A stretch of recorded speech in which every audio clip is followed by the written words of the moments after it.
Hello everyone, welcome back to my channel जहां मैं आपको क्रीपी एंड हॉरर स्टोरी सुनाता हूं। आज का ये जो कहानी है ये आशीष ने हमको शेयर किया है। अगर आप भी अपने साथ बीते हुए कुछ ऐसे हॉरिफाइंग स्टोरी को हमारे साथ शेयर करना चाहते हैं तो इस वीडियो के डिस्क्रिप्शन में आपको एक लिंक दे दूँगा। वहाँ पर आपके साथ बीते हुए कुछ ऐसे स्टोरी को आप शेयर कर सकते हैं।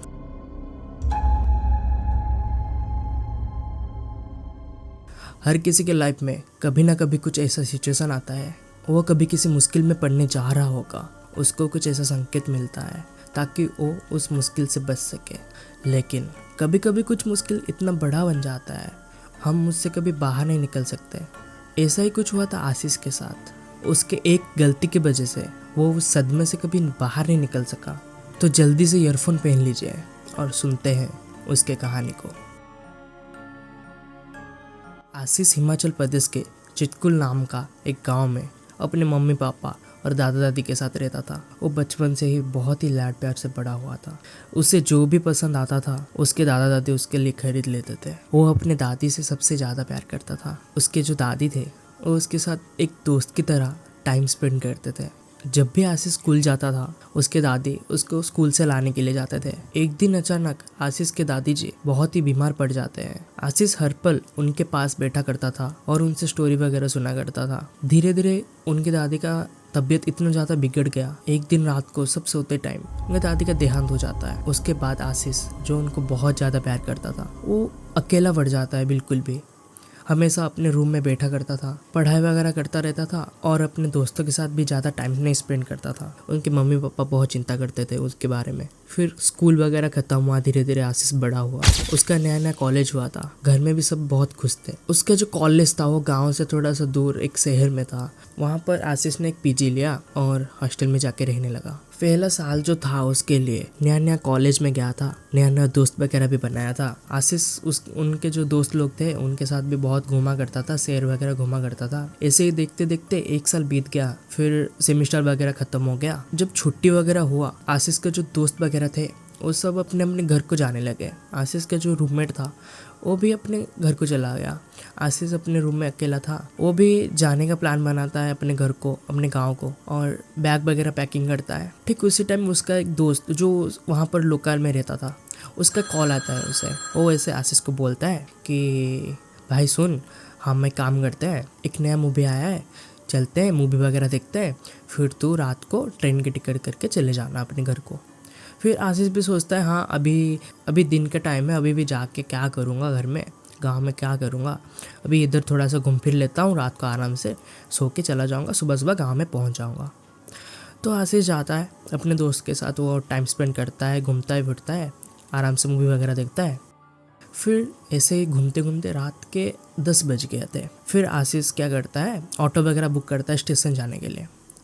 तो उसका दोस्त भी चला गया था तो ऑटो वगैरह बुक करके जाता है। उसको स्टेशन में पहुंचते पहुंचते 12:30 बज गया था। उसका 1 बजे का ट्रेन था, 12:30 बज गया था। वो स्टेशन में जाके पहुंचता है। उस दिन स्टेशन में ज़्यादा लोग नहीं थे, क्रिसमस का टाइम था, बहुत ही ज़्यादा ठंड पड़ रहा था। बस वो ऐसे जाके आराम से बैठता है, अपने ट्रेन का इंतजार करता है। तो ऐसे बैठा था, फ़ोन वगैरह देख रहा था। फिर उसको ख्याल आता है इतना बड़ा स्टेशन है, एक रात भी हो चुका है इतना ज़्यादा। वो ऐसे ही घूर रहा था, देख रहा था। फिर अचानक से उसके पीछे एक ऐसा हाथ आके रुका। तो अचानक से बहुत ही ज़्यादा घबरा गया।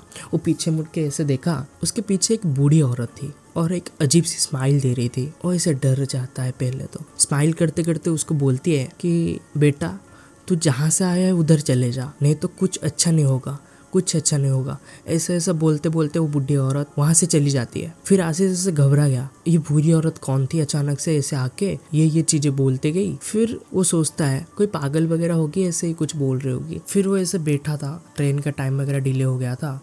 वो स्टेशन भी ज़्यादा बड़ा नहीं था, छोटा सा स्टेशन था और ठंड वगैरह भी गिर रहा था बहुत ज़्यादा। फिर अपने दोस्त को कॉल लगाया, अपने दोस्त के साथ बात करने लगा कुछ टाइम पास करने के लिए। जो स्टेशन होता है उसके बीच में जो एक ब्रिज जाता है ना, उस ब्रिज के ऊपर एक अजीब सा जोकर का ड्रेसअप में कोई खड़ा था। वो उधर ऊपर वो बहुत ही ज़्यादा घबरा गया, इतनी रात को कोई भी नहीं है, ये जोकर वाली ड्रेस में ये कौन है। फिर उसको लगा कि क्रिसमस का टाइम है, कोई ऐसे परफॉर्म वगैरह करके कोई लौट रहा होगा। पहले तो ज़्यादा कुछ सोचा नहीं, उसके साथ बात करने के लिए उसके पास जाने लगता है। वो जैसे ही पास जाने लगता है, वो जो क्लाउन जैसा था वो धीरे धीरे दूर होने लगता है। आशीष को इसे बहुत जोर से डर लगता है। फिर इसी टाइम में जो ट्रेन था वो आ चुका था। फिर वो जाता है, ट्रेन में बैठता है। जो विंडो वाले सीट में वो बैठा था ट्रेन का, विंडो में वो ऐसे झांकता है, तब वो देखता है उधर वो जो क्लाउन वाले ड्रेस में खड़ा था वैसे ही उसको घूरे जा रहा था। वो बहुत ही ज्यादा घबरा जाता है, ट्रेन के विंडो को नीचे कर देता है। सारी चीजों को सोचते सोचते ऐसे उसको आशीष को नींद हो जाता है।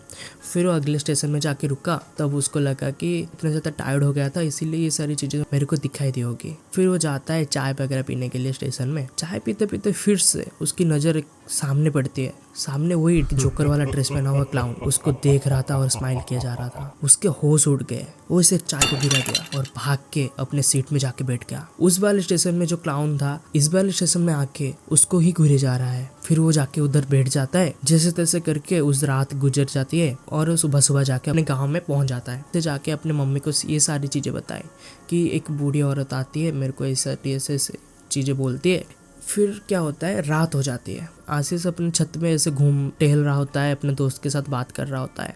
फिर से उसको नज़र पड़ती है अपनी छत से नीचे। जब वो देखता है नीचे वही क्लाउन खड़ा था और उसको उधर से घूरे जा रहा था और स्माइल किया जा रहा था, भयानक सा स्माइल। उसके रोंगटे खड़े हो गए। मतलब वो क्लाउन उसका पीछा नहीं छोड़ रहा था। वो जहाँ जहाँ जा रहा था उसके पीछा कर रहा था। वो जिसको भी ये सारी चीज़ें बोलता था कोई उसका यकीन नहीं करते थे।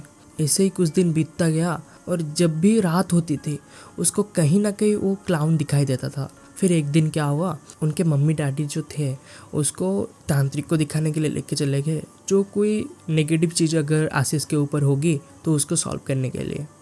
फिर जाके तांत्रिक को जब पूछे ये सारी चीज़ें तो तांत्रिक बोला कि तुम इतने रात को अकेले उधर क्यों गए थे?